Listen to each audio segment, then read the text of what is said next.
Good morning, everyone, and welcome back to projectCD.Chronicles. Let's jump right into our experiment that we just did.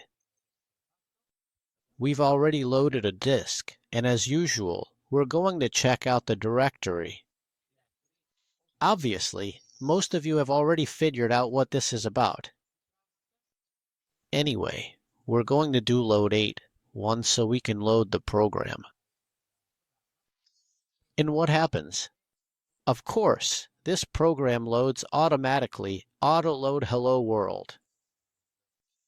But if I type 64738 and do a reset, let's see, pay attention, and we reload the image list. We go back to our program and I do load. But sneakily, I'd like to take a look at the code listing without actually running it, and let's see what happens in this case. Obviously, it doesn't start. I type list, but of course, nothing shows up. This is not only a protection against copying, well, not copying itself, but rather a protection for the source code of a program written in BASIC, mind you, but it also allows you to write programs that enable auto-loading on the Commodore 64 and 128. And later on, we'll also look at two more alternatives, if YouTube's time limits allow it. Otherwise, we'll split the video into two parts. If you're interested in how I did it, stay with me until the end of the video because I'll show you the technique. Actually, let's start right away with our beloved Ready 64 when it comes to downloading magazines, and move on to what is session number 2. So, really, there's no trick, no deception. This is already a part in machine language that appeared, this listing, in issue 39 of Commodore Computer Club. Among the various parts of the index, there was an Autorun maker, and also an Autorun maker for the Commodore 16 and Plus/4. Obviously, you can find them on page 36 of the magazine. I encourage you to download it and, if you want, type in the programs yourself and send them to the Ready group, because that way we can all build a collection of the programs that were inside the various magazines, making them available to everyone. I picked up this article written by Michelle Maggie, Autorun Maker, a very short routine that allows you to add Autorun to any basic program. By the way, here we are in issue 39, but it had already been covered earlier, 5 issues before, in issue 34. However, with this additional machine language program, which we'll take a look at here, some features are actually extended and the program is also improved in terms of usability and simplicity, basically. And then we have a brief explanation of how it works, and I'll also show you what I did, obviously before showing you the code listing in the routines. After that, we can move on to the Autorun for the Commodore 16 and Plus/4, which is actually a topic I'd like to cover on the channel as well, since there are also several articles about it.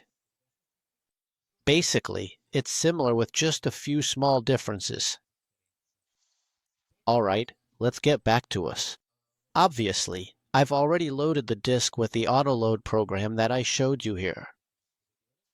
Clearly, here we load it with 8.1, we run it, Autorun Maker is activated, and we give the new command. This is because, of course, the entire program is here.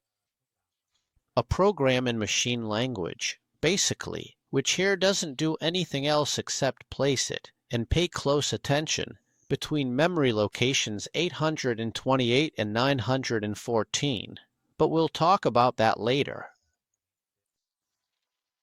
Obviously, here we don't have anything. We have 10, print $, 147, 20, print whatever it is, prov2.prg, okay, 30 end, or we could say autoload, and 40 end. Now, this is our program where we're interested in applying autoload. It works exactly like this, 828. Now, here we do the save. At this point, I have prov2.prg, as I saw, comma 8. Why does this happen? Obviously, now it will go ahead and save the program to the disk. Then a reset will be performed.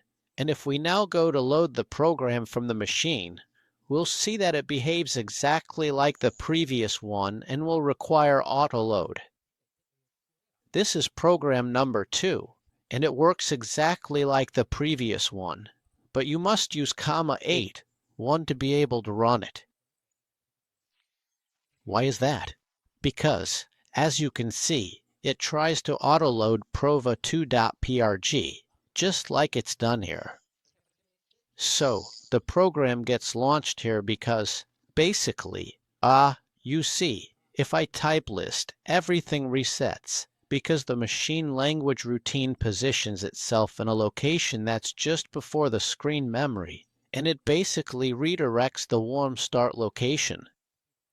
It's a somewhat particular technique, not the cold start, and by doing this, when you see here in this position, the Commodore 64 goes to the ready state to start scanning the keyboard and so on.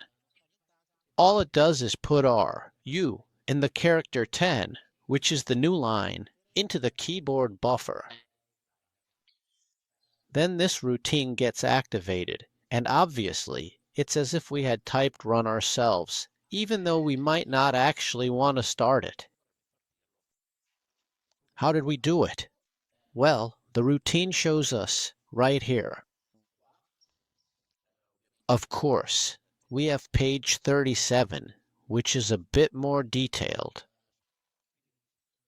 There should be my image here. If needed, I'll move it over here so we can analyze it better. Okay. And this is everything that makes up the program I was telling you about, and we're going to analyze it in detail. This part here, as I mentioned, loads the letter R, loads the letter U, and inserts them into the keyboard buffer, and does the same with the carriage return character, then sets the buffer size to 3. Obviously, by resetting everything through these routines, in the warm start pointer, you tell it to start at the location we allocate, and then, in fact, the program starts and it types run first, so it sends it directly into execution. A little trick. As you can see, for obvious reasons, and as the article also mentions, at this point the saving procedure will begin, which I showed you, referring both to the actual program into the memory area needed for the Autorun to work, which goes from 770 to 2048. Obviously, you saw that the routine clears the screen simply because, before 2048, for those 1000 bytes, that's exactly where the screen is stored, so it will take care of clearing it. Good. All right, now let's focus on this first part. As we were saying, the routine starts from 778 to 2048. So the first thing it does is clear the screen to avoid leaving any random characters, and then it simply redirects to the warm_start routine, which in this case we can see is at 0358, and coincidentally, that's the second part we'll look at later. But what else does it do? Well, obviously, it disables some messages that we don't need right now. But it also updates the pointers for the start of BASIC, and, interestingly, 0302 in reverse is nothing other than 770, which is exactly where our routine starts. So our routine starts at 0302, which is 770. It's saved anyway. This part is executed. The basic start vectors are changed, and when a warm_start is performed, so when the ready prompt appears, it basically activates this second routine. That's the trick. I found the catch. At this point, when it restarts, right before showing the ready prompt, because that's usually when we type run to execute the program, especially if we haven't done comma 8 comma 1, it loads the hexadecimal character 52, which is R, and the hexadecimal character D5, which is actually Shift U, and it puts them into the buffer at these locations. And as I was saying, it also adds the carriage return and is basically told that the length of the buffer at location C6 is exactly 3 characters. An important part to note here: every time the operating system finishes a reload operation from the device, as we saw earlier, it checks the contents of the warm start pointers because it intends to follow up with the ready prompt.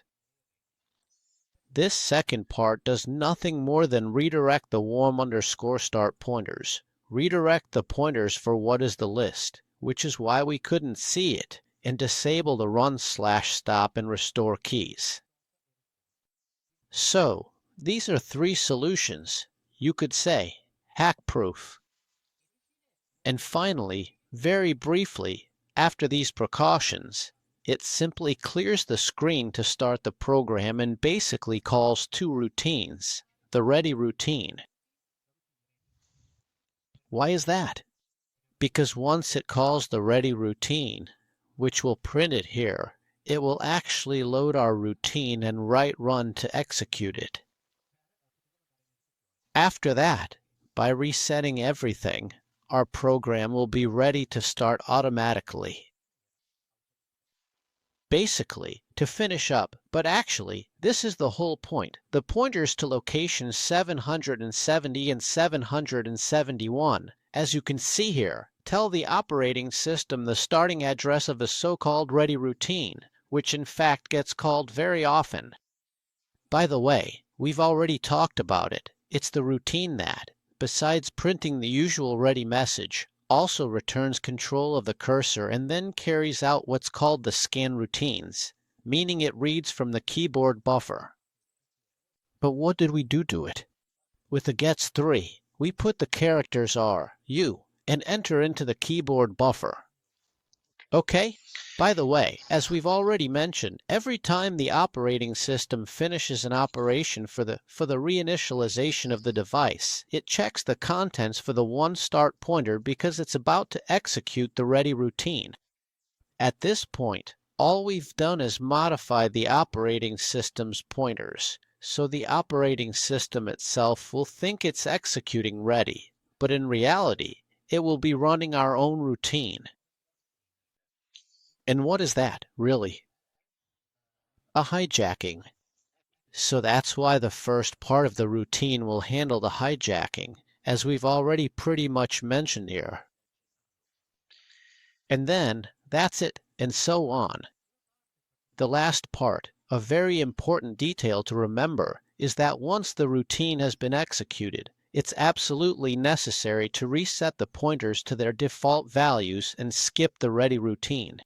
Obviously, because otherwise it wouldn't work anymore. It would keep skipping the ready routine and keep going back to ours. But this only matters to us for launching our program. And here we have the final reset part. Nothing more to add. I've already recreated all of this part in CBM Program Studio. I've recreated the disks, made a few sample programs, and eventually I'll finish copying all the listings and then, of course, I'll send them ready. Of course, as we wrap up the video, we're talking about Michel Maggi, who was a prominent figure in the publishing system of the specialized publishing house Commodore Computer Club in the 1980s. He was responsible for editing the Commodore 64 Club magazine and is listed as an author and contributor to several issues of the Commodore Computer Club magazine from System Editorial. In particular, Michel Maggi is remembered for his role in managing and producing the magazine's content, as well as for handling relationships with other organizations like Sergio Bonelli Editor. For example, in the development of video games based on Dylan Dog comics in collaboration with Valerio Ferri. He is mentioned with respect and gratitude by those who participated in and followed the initiatives of System Editorial and the Commodore Computer Club magazines. What else can I say? Thank you for staying with me up to this point, and I wish you a great time here on Project CD Chronicles.